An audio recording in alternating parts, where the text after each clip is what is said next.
For I know the plans that I have for you. Plans to prosper you and not to harm you.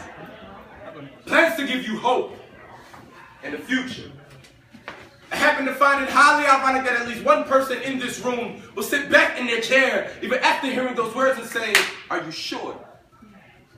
Because, well, I'm a teenager with a baby on the way, or I'm in my 20s and all of my friends are getting married and having kids and I can't even seem to figure out what my career is, or I'm in my 30s playing catch up to the things that I should have been doing in my 20s, or I'm in my 40s and 50s working 2 jobs and taking care of 2 grandkids whose parents can't seem to figure out what to do with their lives. This is not how I saw my future panning out.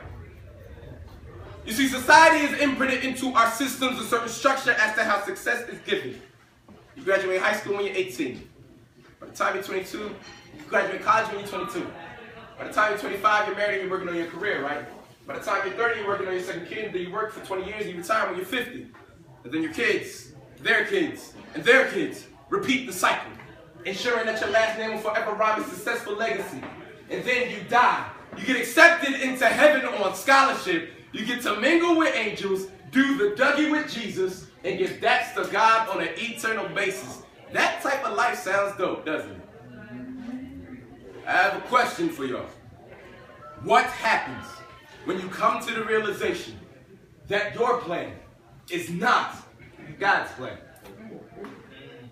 It's a harsh reality, as if you've been unplugged from the matrix. Only this world that God has for you. Is it detrimental to your existence? Is it easy? Absolutely not. Do you constantly question God's intentions? Yes, I've been there. I'm there now. Trust and believe when I thought I had it all together. And the Most High was trying to prove to me otherwise. I allow pain and fire to burn in my insides, and He made me point my finger in my head to the sky and scream, "No! For I know the plans that I have for you. And I don't need you right now. I got this. You're kind of killing my vibe right now." So when my plans fell apart, as they always do, I felt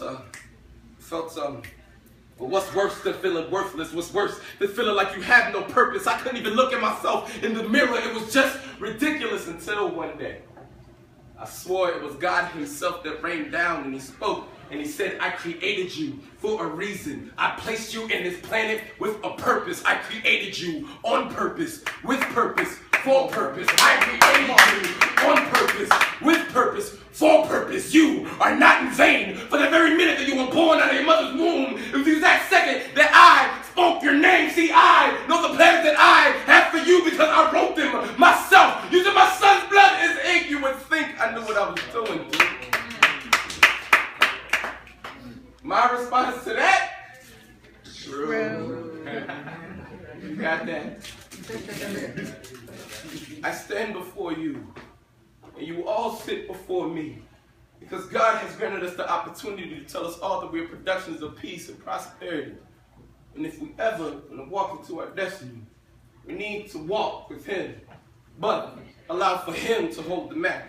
And if we ever get scared, if we ever grow tired, we can just refer back to a text by a prophet named Jeremiah. Breathe in the 29th chapter, exhale out, verse 11, and keep walking.